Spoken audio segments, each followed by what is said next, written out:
ഒരാളോട് മറ്റൊരാൾക്ക് എത്രമേൽ വെറുപ്പുണ്ട് എന്നുള്ളത് ചില സമയങ്ങളിൽ നമുക്ക് മനസ്സിലാക്കി തരും. ആ ഒരു സമയത്തിലൂടെയാണ് ഞാൻ കടന്നു പോകുന്നത്. ഞാൻ ഒരു സ്ത്രീക്കെതിരെ ഞാനല്ല കേട്ടോ, എൻ്റെ ഉമ്മ ഒരു പരാതി കൊടുത്തിട്ടുണ്ടായിരുന്നു. എൻ്റെ ഉമ്മാനെ സോഷ്യൽ മീഡിയയിൽ വളരെയധികം ആക്ഷേപിച്ചതുകൊണ്ട് ഉമ്മ പോയിട്ട് എന്ന് ഉള്ളത് പറയുന്നതിന് എന്താ, ഒരു 12 മണി 1 മണിയായപ്പം സ്റ്റേഷനിൽ പോയിട്ട് 6 മണിക്കാട്ടോ ഞങ്ങൾ തിരിച്ചു വന്നത്. CA അവിടെ ഇല്ലാത്തത് കൊണ്ടായിരുന്നു. അപ്പം ഞാൻ ഈ FIRൻ്റെ കോപ്പി നമുക്ക് ഏതാണോ കോണ്ടാക്ട് നമ്പർ കൊടുത്ത് അതിലേക്കൊക്കെ വരുമല്ലോ. അപ്പോൾ വന്ന ഉടനെ ഞാൻ ഈ സ്ത്രീയുടെ ഒരു ഫോട്ടോ വെച്ചിട്ട് പോസ്റ്റ് ചെയ്തിട്ടുണ്ടായിരുന്നു. ഇപ്പോൾ ഒത്തിരി ആൾക്കാരാണ് എനിക്ക് മെസ്സേജ് ചെയ്യുന്നത്, അവൾക്കൊരു പണി കൊടുത്തല്ലേ, നന്നായി, തിരിച്ചടിക്കാൻ പറ്റിയില്ലേ, നന്നായി, അവൾക്ക് ഇത്തിരി അഹങ്കാരം കൂടുതലായിരുന്നു, കിട്ടി, അങ്ങനെ അങ്ങനെ അങ്ങനെ അങ്ങനെ പല പേരിലായിട്ട്. അപ്പം ഞാനൊന്ന് ചിന്തിച്ച് നോക്കുക, ഒരാളുടെ വെറുപ്പ് എത്രമേൽ ഒരാൾ മേടിച്ചു കൂട്ടുന്നു എന്നുള്ളത് നമുക്ക് മനസ്സിലാവുന്നത് ഇങ്ങനത്തേക്കൊരു സാഹചര്യത്തിലാണ്. എൻ്റെ മുടിയൊക്കെ വളരെ ബോറായി കിടക്കുന്നുണ്ട്, ടയേർഡാണ്, വല്ലാത്ത ടയേർഡാണ്. എന്നെക്കാട്ടിലും ടയേർഡായിട്ടുണ്ട് ഉമ്മ.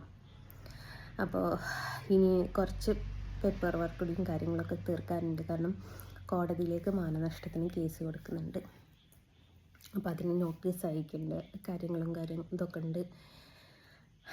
അങ്ങനെ കുറച്ച് കാര്യങ്ങളൂടെ ഉണ്ട്. വേറെ ഓരോരോ തിരക്കിലാണ് ഞാനിതൊക്കെ ചെയ്തുകൊണ്ടിരിക്കുന്നത്. വക്കീലിനെ കൊണ്ടാണ് ഇന്ന് പരാതിയൊക്കെ എഴുതിച്ചത്. അങ്ങനെ കുറച്ച് കാര്യങ്ങളൊക്കെ ചെയ്തിട്ടുണ്ട്. അപ്പം ഈ സ്ത്രീ എത്രമാത്രം എല്ലാവരെയും വെറുപ്പിക്കുന്നുണ്ട് എന്നുള്ളത് നമുക്ക് മനസ്സിലാക്കാൻ പറ്റുന്നൊരു സാഹചര്യത. അതിനേക്കാട്ടിലപ്പുറം ഈ മാതാപിതാക്കളുടേത്, കുഞ്ഞുങ്ങളുടെയൊക്കെ ശാപം, ഇതെന്തോ ഒരു ഐസി പോയൊരു സൈസാണ്. എങ്കിൽ പോലും ഞാൻ എന്നെക്കുറിച്ച് പറയുന്നതിലോ ഇതാകുന്നതിലൊന്നും ഞാൻ ഇതാക്കിയില്ല. കാരണം ഉമ്മ എന്ന് പറയുന്നത് ഈ പ്രൗഢമായിട്ട് ജീവിക്കുക എന്ന് കേട്ടിട്ടുണ്ടോ നിങ്ങൾ? അങ്ങനെ ജീവിച്ച ഒരാളാണ് എൻ്റെ ഉമ്മ. എൻ്റെ ഉമ്മ രാജകുമാരിയായിരുന്നു. എൻ്റെ ഉമ്മയുടെ വീട്ടിൽ ശരിക്കും രാജകുമാരിയായിരുന്നു. അന്നത്തെ കാലത്ത് ഏക്കറുകളോളം സ്ഥലമുള്ള സർക്കാർ ജോലിക്കാരൻ്റെ മകളായിരുന്നു എൻ്റെ ഉമ്മ. ഞാനിന്നെൻ്റെ വരുന്ന വഴിക്ക് എൻ്റെ മകനോട് പറഞ്ഞിട്ടുണ്ട്, മോനെ അതൊരു കാലമാണ്. ഇന്നാണ് ഉമ്മ രാജകുമാരി അല്ലാത്തത്. ഉമ്മാൻ്റെ ഉമ്മയും പാപ്പയും ഉള്ള കാലത്ത് ഉമ്മ രാജകുമാരിയെ പോലെ നോക്കിയതാണ് ഉമ്മാൻ്റെ ഉപ്പ. എൻ്റെയൊക്കെ ഓർമ്മ വെച്ച കാലം തൊട്ട്, തള്ളല്ല കേട്ടോ, എൻ്റെ മക്കളെ പിടിച്ചിട്ട് പറയുന്നൊരു കാര്യമാണ്. എൻ്റെ ഉമ്മയുടെ വീട്ടിൽ ഞങ്ങൾ താമസിക്കാൻ പോവുമായിരുന്നു. അപ്പം നമ്മൾ അലക്ക് കല്ലുണ്ടല്ലോ, അലക്ക് കല്ലിൻ്റെ താഴത്തെ 2-3 പറമ്പുണ്ട്. ഈ പറമ്പ് പോവുമായിരുന്നു. എന്തിനെന്നറിയോ? പൈസ തപ്പാനും. അന്നത്തെ കാലത്ത് എൻ്റെ മാമനെന്ന് പറയുന്നത്, ഇല്ല എൻ്റെ ഓർമ്മയിൽ, എൻ്റെ ഓർമ്മ വെച്ച കാലം തൊട്ടിട്ട് ആൾ ഗോൾഡിൻ്റെ പരിപാടിയാണ്. അതിൻ്റെ മുമ്പ് ബസ് കണ്ടക്ടർ ആയിരുന്നു എന്ന് കേട്ടിട്ടുണ്ട്. അപ്പോൾ ഈ ചില്ലറകളൊക്കെ ഒന്നാമത് വാപ്പിച്ചിൻ്റെയൊക്കെ പോക്കറ്റിൽ അറിയാതെ അലക്കി പോകുമ്പം ചില്ലറകൾ ഉണ്ടാവില്ല, ഇതൊക്കെ പെറുക്കാൻ. അതേപോലെ ഏക്കർ കണക്കിന് സ്ഥലം ഉണ്ടായിരുന്നു ഉമ്മാൻ്റെ തറവാട്. വലിയ ഏക്കർ കണക്കിന് സ്ഥലങ്ങളിൽ, അതും അണ്ടിപ്പരിപ്പുണ്ടല്ലോ, ഞാൻ പറഞ്ഞാൽ അത് മിസ്റ്റേക്കായി പോകും എൻ്റെ നാട്ടിലേക്ക്. ഈ അണ്ടിപ്പരിപ്പിൻ്റെ മരം എന്ന് തന്നെ പറയാം. മുകളിലേക്കൊക്കെ, മലൻ്റെ മുകളിലേക്കൊക്കെ ഇതാണ്. പിന്നെ മാവും തോപ്പുമാണുള്ളത്. താഴേക്കൊക്കെ കവുങ്ങിൻ്റെ തോപ്പ് അടുക്കുണ്ടല്ലോ, ഇതാണ്. എന്നിട്ട് ഇവിടെ നിന്നൊക്കെ ഞാൻ ഈ പറങ്കിയങ്ങ കളക്ട് ചെയ്യും, അതേപോലെ അടുക്ക കളക്ട് ചെയ്ത് ഇതൊക്കെ കൊണ്ടുവച്ച് ഞാൻ വിൽക്കുമായിരുന്നു മിഠായി വാങ്ങാൻ വേണ്ടിയിട്ട്. അപ്പോൾ ആ ഒരു കാലഘട്ടത്തിൽ ഞാൻ ഒരു പഞ്ചിന് വേണ്ടിയിട്ട് പറഞ്ഞൊരു സംഭവമുണ്ട്. വെളുത്തേടത്ത് മോയിൻകുട്ടിയുടെ മകൾ സോഫിയ മജീദ കൊടുത്തത്. വെളുത്തേടത്ത് എന്ന് പറയുന്നത് ഭയങ്കര പ്രൗഢമായിട്ടുള്ളൊരു ഫാമിലിയാണ്. ഇന്നും ആ പ്രൗഡിനൊരു കുറവുമില്ല കേട്ടോ. എൻ്റെ ഉമ്മ പാവപ്പെട്ട ഒരു ഡ്രൈവറുടെ മകളായതുകൊണ്ട്, അല്ല സോറി, ഭാര്യ ആയതുകൊണ്ട് അതിൻ്റേതായ രീതിയിൽ ജീവിക്കുന്നു എന്നേ ഉള്ളൂ. അപ്പം ഉമ്മയുടെ ഉപ്പ KSRTC ഡ്രൈവറായിരുന്നു. അപ്പോൾ അത്രമേൽ സ്വത്തും മുതലും ഉള്ള ആളുടെ മകൾ ആണ് എൻ്റെ വാപ്പ വിവാഹം കഴിച്ചത്. അപ്പോൾ കുട്ടിക്കാലം തൊട്ടേ എൻ്റെ അമ്മ ഭയങ്കര പ്രൗഡായിട്ടാണ് ജീവിച്ചിരുന്നത്. ഉമ്മാൻ്റെ ഉമ്മയുള്ള കാലത്തോളം അമ്മ ഭയങ്കര പ്രൗഡായിരുന്നു. അവർ പോയപ്പോഴാണ് ഉമ്മ ഒന്നുമല്ലാതായിപ്പോയത്, ആരുമില്ലാതായിപ്പോയത് എന്ന് തന്നെ പറയാം. ഞാൻ ചിത്രം വരയ്ക്കുന്നതുകൊണ്ട് മാമനൊക്കെ ഒഴിവാക്കി ഉമ്മാനെ, അങ്ങനത്തെ കുറച്ച് വിഷയങ്ങളൊക്കെ വന്നത്. അപ്പോൾ ഉമ്മാക്ക് ഇങ്ങനൊരു മാനഹാനി എന്ന് പറയുന്നത് ഉമ്മാനെ സംബന്ധിച്ച് ഉമ്മാക്ക് സഹിക്കാൻ പറ്റില്ല. കാരണം അത്രമേൽ രാജകുമാരിയെ പോലെ കൊണ്ടുവന്നിടുന്ന്. ഞാൻ പറഞ്ഞല്ലോ, കൊട്ടാരക്കൊത്ത് എന്നായിരുന്നു ഉമ്മാൻ്റെ വീട്ടുപേര്. അവിടെ നിന്നൊക്കെ പിന്നെ വിറ്റിങ്ങ് പോകുന്നതാട്ടോ. അവർ കുറച്ചും കൂടി പരിഷ്കാരികളായതാണ്. ഒരു സ്ഥലം എന്ന് വെച്ചാൽ ഞാൻ പറഞ്ഞില്ല, വലിയ ഒരു പറമ്പിൻ്റെ നടുക്കായിട്ട് ഇവരുടെ വീട് മാത്രമേ ഉള്ളായിരുന്നു. അത്രക്കും പ്രൗഢമായിട്ട് ജീവിച്ച ആൾക്കാരാണ്. ഒറ്റ ഉദാഹരണം പറഞ്ഞുതരാം. ഈ നോമ്പ് കാലത്ത് എൻ്റെ ആൾക്കാർക്കാരതൊന്നും പറയുന്നില്ല, 10 ലക്ഷം രൂപ വരെ സക്കാത്ത് കൊടുക്കേണ്ട ഇത് വന്നിട്ടുണ്ട്. അപ്പം നിങ്ങൾക്ക് ചിന്തിക്കുക എത്രമേൽ സ്വത്ത് മുതലുള്ള ആൾക്കാരാണ്. പാവപ്പെട്ട എല്ലാവരെയും സഹായിക്കും കേട്ടോ, അങ്ങനത്തെ ഒരാളാണ്. എന്നിട്ട് ഈ സ്ത്രീ, നമ്മളിപ്പോൾ പറഞ്ഞു വന്നത് ഈ സ്ത്രീയെക്കുറിച്ചാണ്. ഈ സ്ത്രീ പലരുടെയും ശാപം മേടിച്ച് കൂട്ടുന്നുണ്ട് എന്നുള്ളത് ഞാൻ പറഞ്ഞില്ല. എന്നെക്കുറിച്ച് പറയുന്നത് എനിക്ക് ഇത്രയേ ഉള്ളൂ. അത് നേരെ മറിച്ച് വാപ്പാനെക്കുറിച്ച് പറഞ്ഞാണെങ്കിലും വാപ്പക്കും കുറച്ച് ഗഡ്സ് വന്ന ഒരാളാണ്. പക്ഷെ എൻ്റെ ഉമ്മ അങ്ങനെയല്ല. ഞാൻ പറഞ്ഞില്ലേ, രാജകുമാരിയായിട്ട് ജീവിച്ച ഒരാൾ പെട്ടെന്ന് ഇങ്ങനെയൊക്കെ കേൾക്കുമ്പം നോർമലായിട്ട് ആർക്കും നിങ്ങൾക്ക് പറഞ്ഞാൽ മനസ്സിലാവില്ല. കാരണം അങ്ങനെ ജീവിച്ച ഒരാളാണത്, പ്രൗഢഗംഭീരമായിട്ട് ജീവിച്ച. എൻ്റെ ഉമ്മാമ്മയുണ്ടല്ലോ, എൻ്റെ ഓർമ്മ വെച്ച കാലം തൊട്ടിട്ടെന്ന് പറയുന്നത് എൻ്റെ ഉമ്മാടെ ഉമ്മാനെ പറ്റി കേട്ടോ പറയുന്നത്. ഇങ്ങനെ കഴുത്ത് നിറയെ കാശിമാല, അതിൻ്റെ വലിയ വേറെ നമ്മളിപ്പോഴത്തെ കല്യാണ പെണ്ണുങ്ങൾക്ക് സാരിമാല എന്നൊക്കെ പറയില്ലേ, അങ്ങനത്തെ മാലയൊക്കെ ഇട്ടിട്ട് ഒരു ഭയങ്കര പ്രൗഡിൽ ജീവിക്കുന്ന ആൾക്കാരായിരുന്നു അവർ. എൻ്റെ ഉമ്മയുടെ ഫാമിലിയിൽ ഒരു ഗതിക്കും പരഗതിക്കും ഇല്ലാത്ത ആൾക്കാരെന്ന് പറയുന്നത് എൻ്റെ വാപ്പയായിരുന്നു. എൻ്റെ വാപ്പ സാധാരണക്കാരിൽ എന്ന് വെച്ചാൽ എൻ്റെ വാപ്പാക്ക് മുതലില്ല എന്നൊന്നുമല്ല കേട്ടോ. എൻ്റെ വാപ്പാക്ക് ഏക്കർ കണക്കിന് മുതലുണ്ടായിരുന്നു. പക്ഷേ വാപ്പയുടെ ഉമ്മയും ആങ്ങളമാരും അവർക്ക് അങ്ങോട്ടും ഇങ്ങോട്ടും കൊടുത്തു. പിന്നെ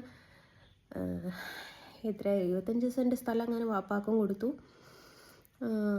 ബാക്കി സ്ഥലം വാപ്പയുടെ പെങ്ങൾക്കും കൊടുത്തു. അപ്പം ഞങ്ങൾ ഓരോരുത്തരെ കെട്ടിക്കേണ്ടിയിട്ടും വാപ്പ വണ്ടി വാങ്ങി, അങ്ങനെയൊക്കെ കുറച്ച് സ്ഥലം വിറ്റു എന്ന് പറയാം. ഞാൻ എപ്പോഴും അഭിമാനത്തോടെ കൂടെ പറയുന്നൊരു കാര്യമുണ്ട്, എല്ലാവരുടെയും ഗുരു ഡ്രൈവിംഗ് സ്കൂളിലത്തെ മാഷാണെങ്കിൽ വണ്ടിയുടെ കാര്യത്തിൽ എൻ്റെ ഗുരു എൻ്റെ വാപ്പയാണെന്ന് പറഞ്ഞിട്ടുണ്ട്. എൻ്റെ വാപ്പ ആ കാലഘട്ടങ്ങളിൽ, ഇപ്പം ആശാന് 65 വയസ്സായി കേട്ടോ, ആ ഒരു കാലഘട്ടങ്ങളിൽ വണ്ടി പഠിച്ചിട്ട് വണ്ടി എടുക്കാൻ ഞങ്ങൾ ഇനി വീട്ടിൽ പോകുമ്പോൾ ഞാൻ കാണിച്ചിരുന്നുണ്ട്. 10 സെൻറ്റ് സ്ഥലം വിറ്റിട്ട് ആ വാപ്പ വണ്ടി മേടിച്ചത്. അല്ല, ലൈസൻസ് എടുക്കാൻ വേണ്ടിയിട്ടും 10 സെൻറ്റ് സ്ഥലം, ഈ വണ്ടി എടുക്കാൻ വേണ്ടിയിട്ട് 10 സെൻറ്റ് സ്ഥലം ഞങ്ങൾ അവിടെ കാണിച്ചിരുന്നുണ്ട്. അങ്ങനെ വിറ്റ മനുഷ്യനാണ് എൻ്റെ വാപ്പ. അങ്ങനെയാട്ടോ സ്ഥലങ്ങളൊക്കെ കൊടുത്തത്. വണ്ടിപ്രാന്ത് കൊണ്ട്, അതേപോലെ ഏട്ടത്തിനെ കല്യാണം കഴിക്കാൻ, അങ്ങനെയെല്ലാം കൂടിയാണ് വാപ്പ സ്ഥലം വിറ്റത്. എൻ്റെ വാപ്പാക്ക് പണ്ട് പറഞ്ഞല്ലോ ഡ്രൈവർമാരായതുകൊണ്ട് അങ്ങനെ ജോലിയും കാര്യങ്ങളൊന്നും ഉണ്ടാവില്ലായിരുന്നു. അപ്പോൾ എൻ്റെ വാപ്പാക്ക് KSRTC കിട്ടിയതാണ് കേട്ടോ. വേറൊരു പ്രത്യേകത എന്ന് വെച്ചാൽ എൻ്റെ ഉമ്മയുടെ വാപ്പ KSRTC ഡ്രൈവറാണ്, വാപ്പയുടെ വാപ്പ KSRTC ഡ്രൈവറാണ്, വാപ്പയുടെ ഏട്ടന്മാർ KSRTC ഡ്രൈവറാണ്. അതേപോലെ എൻ്റെ വാപ്പാക്കും KSRTCയിൽ ജോലി കിട്ടിയിട്ടുണ്ടായിരുന്നു. അപ്പോൾ ആ ഒരു കാലഘട്ടത്തിൽ എൻ്റെ വാപ്പയുടെ കാലിൽ ലോറിയുടെ ബോഡി വീണിട്ട് എല്ല് പൊട്ടിയിട്ടുണ്ടായിരുന്നു. ലോറിയുടെ ബോഡി എന്ന് പറയുമ്പോൾ ചില സ്ത്രീകൾ അത് കേൾക്കുമ്പോൾ ഇന്നർ വെയർ ആണെന്ന് വിചാരിക്കുക. അതല്ല കേട്ടോ. സ്ത്രീകളോട് വണ്ടിയുടെ പാർട്സൊക്കെ പറയുക വെച്ചാൽ കഷ്ടം തന്നെ അളിയാ. അപ്പം ലോറിയുടെ ബോഡി വീണിട്ട് കാലിൻ്റെ എല്ല് പൊട്ടി നിൽക്കുന്ന സമയത്ത് വാപ്പക്ക് അത് താല്പര്യമില്ല. കാരണം KSRTC അല്ലേ, അന്ന് അത്രയൊക്കെ വരുമാനമുള്ളൂ എന്ന് പറഞ്ഞിട്ട് വാപ്പ പോകാതിരുന്ന ഒരു മനുഷ്യനാണ്. പിന്നെ വാപ്പാക്ക് ജോലി ഇല്ലാതെ നിന്ന സമയത്ത് എൻ്റെ ഉമ്മയുടെ വാപ്പ, ഇതും ഞാൻ തള്ളല്ല കേട്ടോ പറയുന്നത്, ഉമ്മയുടെ വാപ്പ സ്വന്തമായിട്ട് ലോറി മേടിച്ചു കൊടുത്തതാണ്.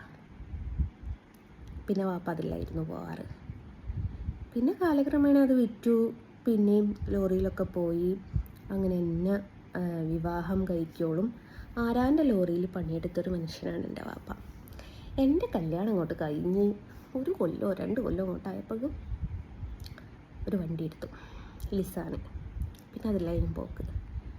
സ്വന്തമായിട്ട് വണ്ടിയില്ല. അത് ഞാനൊരു കാര്യം പറഞ്ഞോട്ടെ. ഷാജോസ് ബസ് ഞാൻ ആദ്യമായിട്ട് ഓടിക്കുന്ന ഡ്രൈവിംഗ് സ്കൂളിലത്തെ ബസ് കഴിഞ്ഞിട്ട് ഷാജോസ് ബസ്സാണ്. എൻ്റെ ലൈഫിൽ എനിക്ക് എന്താണ് ആഗ്രഹം എന്ന് ചോദിക്കുമ്പോൾ ഒരാഗ്രഹത്തിലൊന്നാണ് ബസ് മേടിക്കുക, അല്ലെങ്കിൽ ഹെവി വെഹിക്കിൾ മേടിച്ചിട്ട് എന്നുള്ളത്.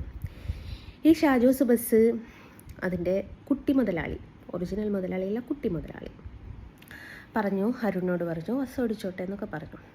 അപ്പോൾ ഒറിജിനൽ മുതലാളി ഇത് കണ്ട സമയത്ത് ഒറിജിനൽ മുതലാളിക്ക് കോമരളകി. അപ്പോൾ അയാൾ വിളിച്ചു പറഞ്ഞു, അയാൾ എന്തോ കുറേ ഈ കുട്ടി മുതലാളിനെ വിളിച്ചു പറഞ്ഞു. അപ്പോൾ പറഞ്ഞു എനിക്ക് ലൈസൻസ് ഉള്ളതാന്ന് പറഞ്ഞിട്ട് അവർക്ക് വിശ്വാസം വരുന്നില്ല. അപ്പോൾ ഞാൻ ഈ പയ്യനോട് പറഞ്ഞൊരു കാര്യമുണ്ട്, നീ ട്രൗസറിൽ മുള്ളി നടക്കുന്ന കാലത്ത് എൻ്റെ വീടിൻ്റെ മുമ്പിലുണ്ടായിരുന്നു ഹെവി വെഹിക്കിളെന്ന്. അതൊരു അഭിമാനത്തോടു കൂടെ തന്നെ ഞാൻ പറയുന്നത്. അപ്പോൾ പിന്നെ വാപ്പാനോട് ഞാൻ ചോദിച്ചു, എന്നാത്തിനാ വാപ്പ അത് വിറ്റ്? ഇപ്പോൾ ഒരു ഓട്ടോ എടുക്കുക കേട്ടോ. ഇപ്പം നിലവിൽ എൻ്റെ ബാപ്പ എന്ന് പറയുന്നത് ഒരു ഓട്ടോ ഡ്രൈവറാണ്. പലർക്കും ഓട്ടോ എന്ന് പറയുന്നത് പറയാൻ ഭയങ്കര ഷെയിമേഡുള്ളൊരു ജോലിയാണ്. പക്ഷേ എന്നെ സംബന്ധിച്ച് ഞാൻ പറയും, ഓട്ടോ ആയാലും തൊഴിലുറപ്പായാലും എന്ത് തന്നെയാണെങ്കിലും അതിനൊരു മാന്യത എന്ന് പറയുന്ന ഒരു സംഭവമുണ്ട്. മാന്യത ഇല്ലാത്തൊരു ജോലിയും ഇല്ല. ഒരു പെണ്ണുങ്ങളൊരു ശരീരം വിൽക്കാൻ പോവുകയാണെങ്കിൽ പോലും അവർക്ക് അവരുടേതായിട്ടുള്ളൊരു റൈറ്റ് ഉണ്ടാവും, അതിലേ അവർ പോകുന്നു. അപ്പോൾ ഒരു ജോലി എന്ന് പറയുന്നത് അത്രമേൽ പ്രിയപ്പെട്ടൊരു സംഭവമാണ്. ഞാനിത് പറഞ്ഞു എവിടെ വരെയൊക്കെ എത്തിയെന്നറിയാം.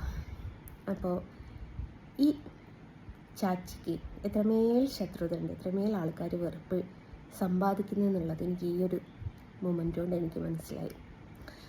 ഞാൻ ഇവർക്ക് മറുപടി പറയാൻ പോകാത്തതും ഇവർക്ക് മറുപടി കൊടുക്കാൻ അറിയാത്തതുമായിട്ടുള്ള സംഭവങ്ങളൊന്നുമല്ല.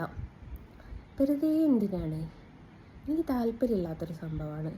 അമ്മായിയുടേത് ഞാൻ വീഡിയോ നിർത്തിയിട്ട് ദിവസങ്ങളായി. ഇപ്പോൾ അരുണാണ് ഓരോന്നിങ്ങനെ അത് കാരണം ഇത് പറയും മറ്റേത് പറയും എന്ന് പറഞ്ഞങ്ങനെ അവന് എനിക്ക് അയച്ചു തരും. ഞാൻ ഇത്ര കാര്യമാക്കല്ല. കാരണം ഇവരൊക്കെ എന്നെ കുറ്റം പറഞ്ഞ് നിൽക്കുന്ന കാലഘട്ടങ്ങളിൽ രാത്രികളിൽ ഞാൻ ഉറങ്ങാതെ എൻ്റെ ജോലിയെടുത്ത് സ്വപ്നം സത്യമാക്കുന്നൊരു സാഹചര്യമുണ്ട്. അത് പറയുമ്പോൾ അവർക്കത് മനസ്സിലാവും.